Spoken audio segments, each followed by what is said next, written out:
Olá, está no ar mais um Direito Sem Fronteiras.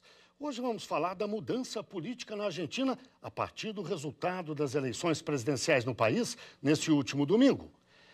A vitória do ultradireitista Javier Milei sobre o candidato peronista e atual ministro da Economia, Sérgio Massa, foi politicamente e numericamente significativa. Javier Milei ganhou em 20 das 23 províncias argentinas. Levou 55,9% dos votos contra 44,1% de Sérgio Massa. O resultado está diretamente ligado ao agravamento da longa e histórica crise do país, que se arrasta há décadas, entremeada por alguns momentos de alívio. A inflação anual chegou a 138%. 40% da população estão abaixo da linha da pobreza. A Argentina é o principal devedor do FMI. Buenas noches a todos los argentinos de bien, porque hoy comienza la reconstrucción de Argentina. No discurso, depois de eleito, Milei disse que a situação é crítica, que as mudanças necessárias são drásticas e que não há espaço para gradualismo. Isso remete a propostas polêmicas que ele apresentou durante a campanha, como a dolarização da economia e o fechamento do Banco Central, dois temas que estão sujeitos à correlação de forças no parlamento. E Milei não tem maioria, depende do partido do ex-presidente Maurício Macri para enfrentar a forte bancada peronista. O receituário da ultradireita ainda inclui forte redução de gastos, com cortes em áreas sensíveis, como educação, saúde e desenvolvimento social. Milei também quer reduzir a maioridade penal para 14 anos, militarizar as prisões, combater os movimentos sociais e de povos originários. Não por acaso, a vitória dele foi comemorada por políticos que estão em dificuldades jurídicas, como Donald Trump e Jair Bolsonaro, mas querem voltar ao poder e com ideias semelhantes às do argentino. Nosotros no nos vamos a alinear com comunistas. Esse recado sobre não alinhamento é claramente dirigido aos presidentes do Brasil e da China. No auge da radicalização durante a campanha, Milei falou em cortar relações diplomáticas com os dois países, mas ele não explicou como faria para afrontar os dois maiores parceiros comerciais da Argentina e, ao mesmo tempo, tirar o país do atoleiro.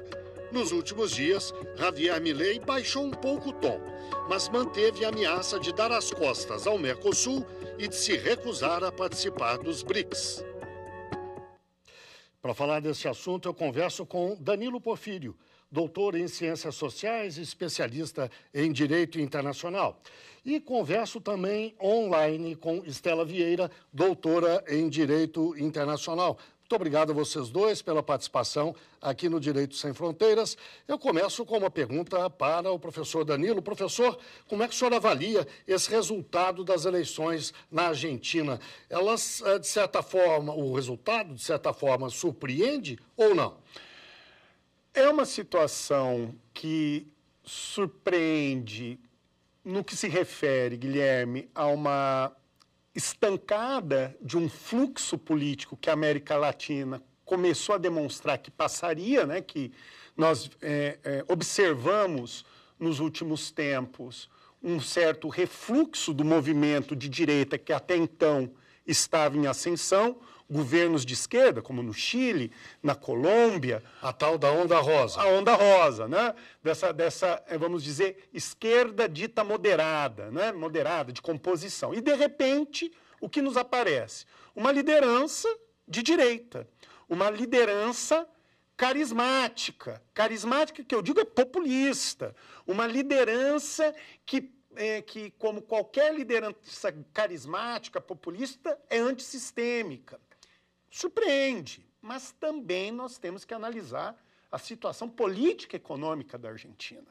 Uma sucessão de fracassos econômicos, uma carestia econômica muito forte, pobreza, uma situação de pobreza endêmica na Argentina, uma insatisfação da classe média, não só com as medidas políticas, mas com a situação política vigente. Vamos dizer que o esgotamento da retórica basicamente peronista, chegou o quê? Ao seu momento crucial. Então, era de se esperar uma situação, talvez não na dimensão da percentagem na vantagem, 12%, quase 13%, o quê?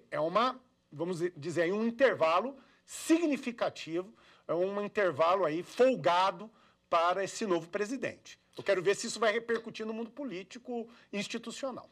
Professor Estela, o professor Danilo lembrou que a figura de Javier Milei é uma figura carismática. Que peso isso teve na eleição dele? Esses candidatos populistas usufruem muito dessa condição e usam muito redes sociais. Há uma certa unidade entre as características desses diversos candidatos. Que peso isso teve na eleição dele lá? Foi mais a questão econômica, os fracassos econômicos, ou foi mais essa figura diferente, meio estranha, e que pregava, se dizia, alheio à política e que pregava mudanças radicais? Bom, muito obrigada, Guilherme. Olá a todas e todos que estão nos assistindo, professor Danilo. É um prazer estar aqui com vocês.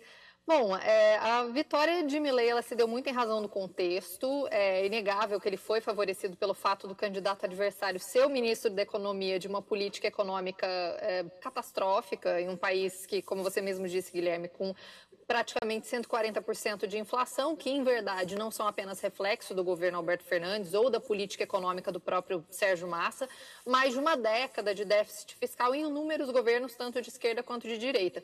E a Argentina enfrenta crises econômicas, né, frequentemente, e esses desafios crônicos acabaram corroendo a confiança da população nas lideranças políticas tradicionais, contribuindo para um sentimento de desencanto dos cidadãos argentinos com abordagens políticas convencionais, abrindo espaço para figuras midiáticas, como é o caso do Milei, frequentador, inclusive, de programas vespertinos de fofoca, e que propõem ideias radicais e soluções econômicas impraticáveis, a exemplo de outras figuras a nível internacional, com discursos inflamados e uma retórica também anti-establishment, como disse o professor Danilo, e que também conseguiram esse espaço na política e que agora é inevitável a gente rememorar esses últimos episódios da política internacional.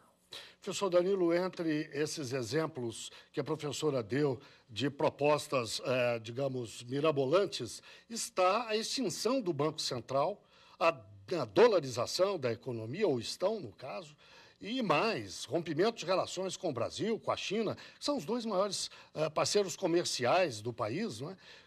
Isso é viável? Isso é factível ou isso é um factoide? Juridicamente, será difícil.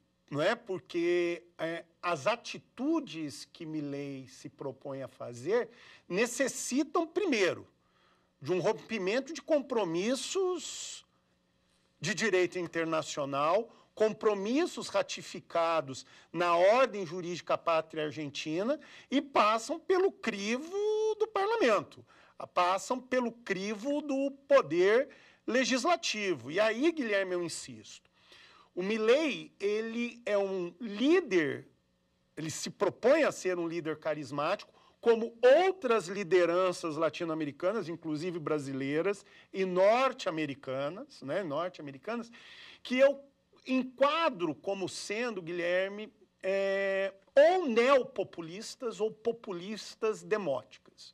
Eles gostam de ter essa cadeia de propostas, essa propositura de ruptura com aquilo que está.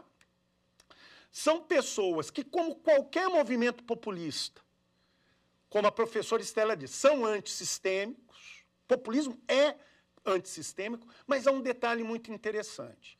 É por isso que eles recorrem por demais às mídias sociais, Guilherme. Eles primam por uma linguagem alheia à linguagem institucional.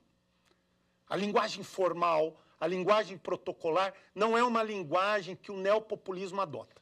Por quê? Porque eu tendo uma linguagem coloquial, ou popular, ou demótica, como nós dizemos, o recado é muito claro. Eu, como líder, não estou acima de você, como no antigo populismo. né? A ideia do grande pai, da grande liderança que está acima do bem e do mal. Não, eu sou igual a você. Eu estou desnudo e falo como você, penso como você e por isso sou antissistêmico. Então hoje, quando ele fala da questão da ruptura com o Brasil ou com a China ou o fim do Banco Central, o recado é muito claro. Ele quer propor algo novo e que rompa com a velha política. Ou seja, essas instituições estão alheias à realidade do homem comum.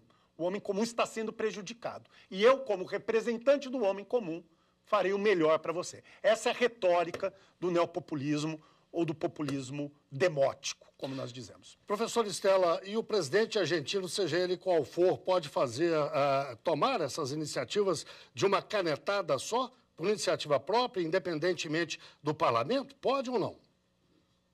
Não, ele não pode, Guilherme, realizar esse tipo de decisão de ofício, né? Ele necessariamente precisaria do apoio do Congresso, o que não é algo da realidade do Javier Milei, em razão do baixo apoio que ele deve ter no Congresso argentino. Dos 257 deputados, ele elegeu apenas 38, e dos 72 senadores, ele elegeu apenas 8. Então, isso significa que ele deve enfrentar alguns obstáculos substanciais no que diz respeito a apoio no Congresso Nacional, para que ele consiga implementar mudanças significativas dentro da política nacional e também para que ele consiga realizar alguns movimentos de ruptura, como seria, por exemplo, como seriam as propostas que ele diz de ruptura de relações com o Brasil, com a China ou até mesmo com o Mercosul. Ele precisaria necessariamente gozar do apoio do Congresso, o que não é o caso, o que não vem se delineando, apesar dele tentar buscar uma frente ampla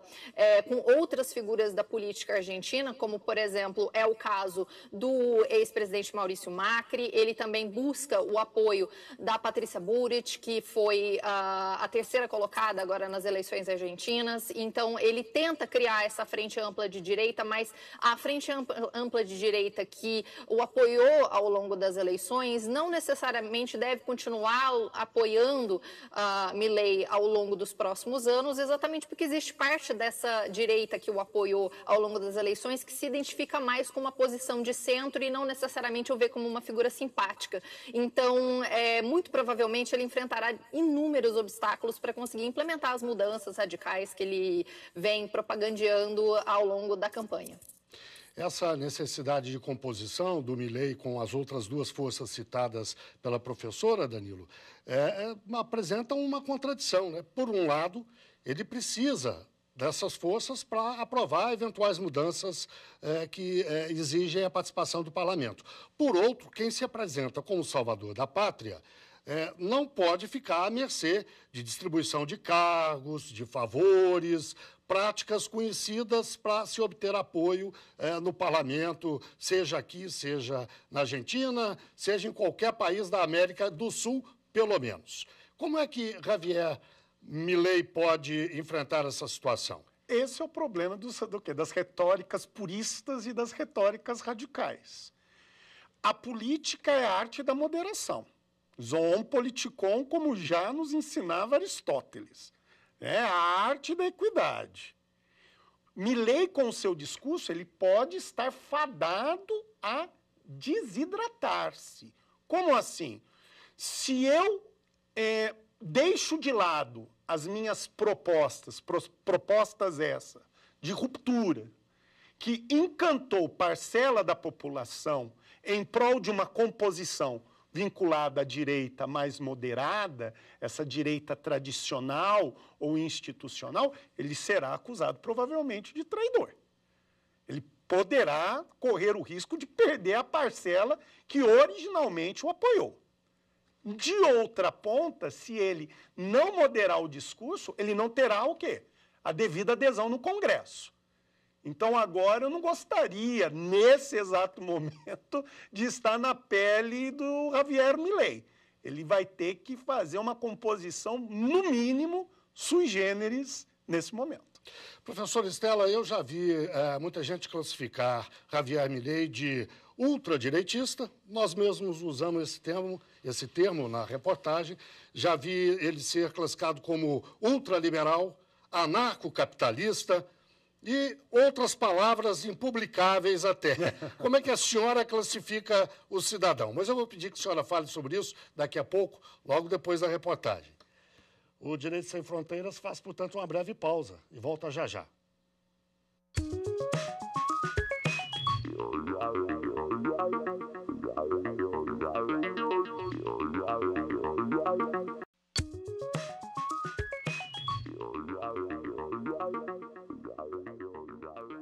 O Direito Sem Fronteiras está de volta.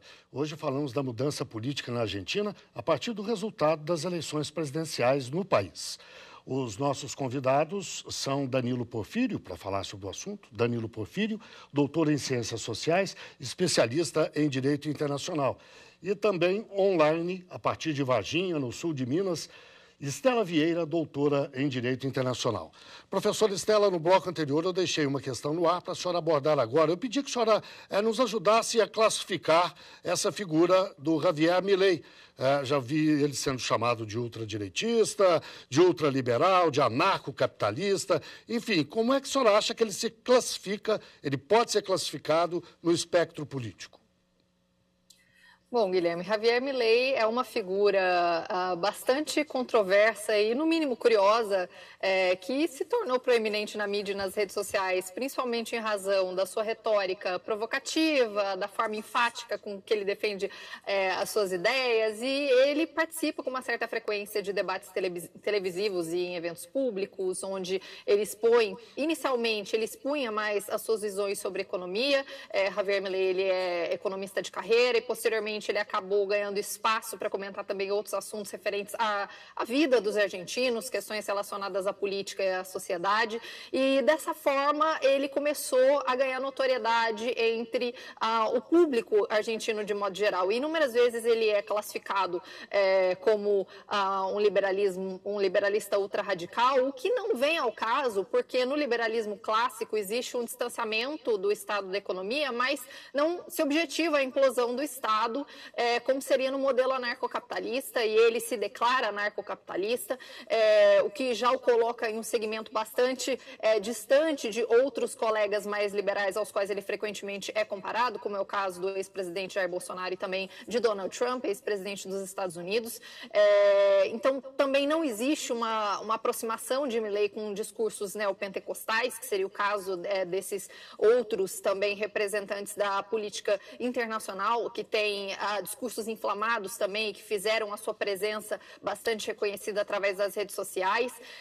Então, essa figura, ele ganhou maior proeminência em razão dessa insatisfação do povo argentino com a política nacional, em razão das inúmeras situações que dizem respeito à economia, que eles passaram na última década, mas ele não faz, por assim dizer, propostas factíveis ou concretas, né? A questão da dolarização da economia em um país com escassez de dólar. Então, ele nem teria como dolarizar a economia nesse momento, porque não tem dólar, né? E ele propõe a destruição do Banco Central, o que também não seria possível. Então, é uma figura que possui propostas muito midiáticas, que tem um certo apelo com parte do público argentino, mas que não são propostas factíveis, não são propostas possíveis dentro da realidade fática do que deve ser o governo dele daqui para frente.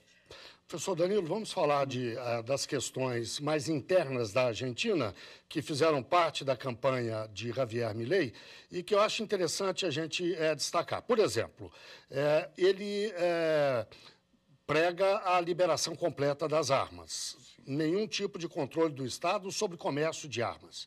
É um problema entre quem vende armas e quem compra. Como é que vai usar, precisa saber depois, né? Mas há outras questões também, a militarização de presídios, que isso ainda não está muito bem explicado. O que significaria isso? Os presídios deixariam de ser controlados pelo Ministério da Justiça deles? Passaria a ser por parte dos militares, do Exército? O que seria? E mais, ele prega também a retirada do Estado das relações entre patrões e empregados. contratos de trabalho são um problema entre as duas partes, o Estado não teria que se meter na avaliação dele. Isso vai enfrentar, por exemplo, uma forte oposição de peronistas, que se apoiam em sindicatos, que se apoiam em movimentos de trabalhadores. Como é que, se houver esse caldo todo, ele consegue enfrentar todas essas questões de uma vez só? Isso mostra o mosaico de propostas dele e as contradições, Guilherme, desse mosaico. Você estava agora discutindo qual o enquadramento dele.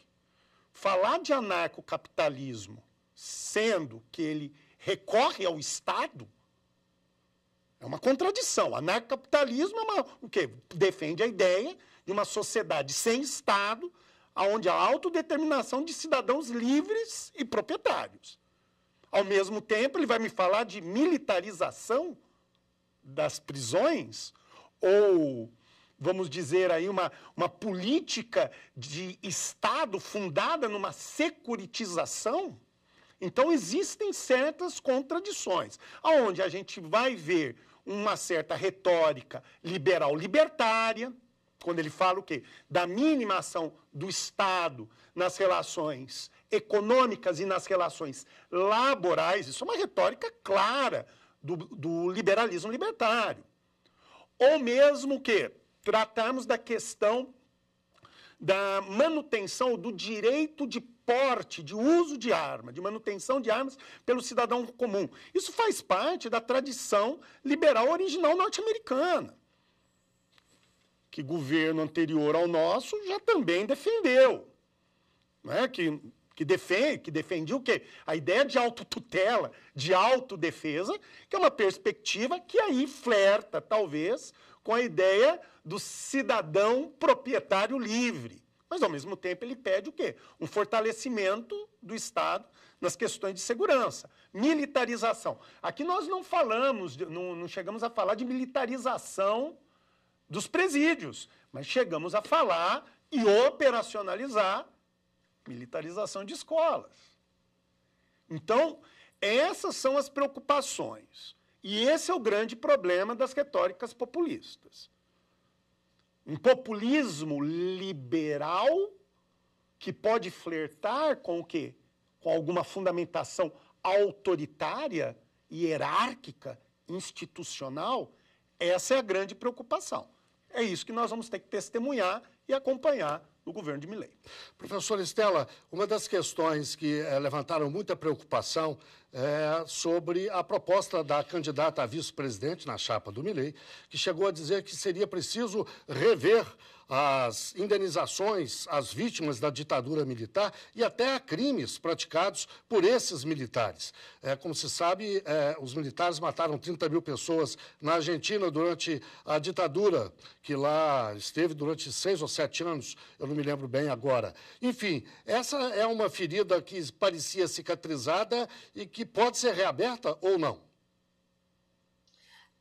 Infelizmente, o discurso que nós temos acompanhado nas últimas semanas, sobretudo em razão da campanha política na Argentina, Guilherme, é o de uma relativização dos crimes cometidos ao longo da ditadura militar e a vice-presidente, ela de fato tem tido alguns discursos bastante incisivos no que diz respeito a isso. Salvo engano, o pai dela, ele era uma figura proeminente dentro da ditadura militar argentina, inclusive passou por alguns processos relacionados ao desaparecimento forçado de pais de crianças que posteriormente também passaram por um processo de sequestro, e um desses movimentos, dos movimentos sociais que surgiram a partir dessa situação foi foi o movimento das avós da Praça de Maio, né? Então, realmente existe um momento de bastante abalo com relação a estruturas bastante sólidas. Sempre se disse que a Argentina teria feito o dever de casa no que diz respeito à memória das vítimas da ditadura militar, em contrapartida a outras ditaduras que aconteceram aqui na América Latina, como é o caso do Brasil, que talvez não tenha sido tão enfático em trazer a memória. Isso começou recentemente com a Comissão da Verdade, normalidade, né, que foi um processo pelo qual o Brasil passou ao longo das últimas décadas, mas a Argentina iniciou esse processo muito cedo e ainda assim nós vemos um retorno desse tipo de discurso pró-ditadura, e isso realmente é uma ameaça aos direitos humanos, não só na Argentina, mas também a difusão desse tipo de discurso pode se espalhar para outros países também aqui da América do Sul. Professor, o presidente Lula mandou uma mensagem de felicitações ao governo argentino, às instituições argentinas, e não citou o nome do candidato eleito. Foi uma mensagem sóbria, mas, ao mesmo tempo, que tentava transmitir uma mensagem de normalidade nas relações entre as instituições brasileiras, as instituições argentinas, entre os países, entre os governos. O comportamento do porta-voz do Ministério das Relações Exteriores da China e também do secretário de Estado dos Estados Unidos foi semelhante. Nenhuma das três mensagens citou o nome de Javier Milei, mas as três deram os parabéns aos argentinos pelo desempenho nas urnas, pelo desempenho democrático. O que significa isso, exatamente? O recado, aqui eu não vou falar nem tanto da China, mas muito mais dos Estados Unidos e do Brasil. O recado é muito claro. Eles esperam a manutenção da ordem democrática, da solidez das instituições. Quando eu parabenizo o sucesso das eleições, o sucesso da ordem democrática eleitoral, o recado está muito claro, que assim permaneça. A parabenização aqui é uma advertência pela manutenção do Estado democrático de direito. E uma advertência ao Milei e a sua retórica que flerta entre o liberalismo e uma postura autoritária, personalista. Então, essa basicamente o quê? É o recado. Acho um tanto, dentro da política, arriscado também fazer esse tipo de parabenização impessoal. Porque quando você parabeniza o vencedor. E nós temos que entender que no mundo diplomático eu vou ter que tratar com essas pessoas na continuidade de boas relações. Acho que diplomaticamente isso pode ser infeliz, mas o recado não foi pelo sucesso de Milei, mas pela manutenção das instituições democráticas. Professora, e na sua avaliação, qual deve ser o comportamento da diplomacia brasileira, do governo brasileiro, do presidente do Brasil, em relação à Argentina daqui para frente? Bom, o Brasil tem relações históricas muito importantes com a Argentina. Nós temos uma relação de exportação econômica bastante importante também de alguns produtos, como no setor têxtil, no setor automobilístico. Então, o Brasil tem realmente relações econômicas históricas muito importantes com a Argentina. O Brasil e a Argentina estão na base do Mercosul, como foi dito hoje pelo ministro Celso Amorim, né, que são dois parceiros históricos que têm relações econômicas importantes. Então, o Brasil ele deve continuar aguardando os próximos capítulos da política argentina para delimitar como será restabelecida essa relação, tentando se afastar o máximo possível de discursos pessoalizados e tentar tratar, tanto quanto for possível, como uma questão de Estado, porque é o que é. O Brasil tem relações de Estado que são bastante próximas historicamente da Argentina e isso não deve se alterar tanto quanto seja possível a despeito do discurso do Javier Milei em sentido contrário. Bem, chegamos ao fim do programa de hoje. Eu agradeço muito a participação de Danilo Porfiro, doutor em Ciências Sociais, especialista em Direito Internacional, e também de Estela Vieira, doutora em Direito Internacional. Portanto, muito obrigado aos dois. E muito obrigado, claro, a você que nos acompanhou. Não deixe de seguir a nossa programação no site da TV Justiça. Nós estamos no YouTube, no Instagram, no Twitter e no Spotify. É só digitar lá, @Rádio TV Justiça, que você encontra o nosso conteúdo. Até o próximo programa.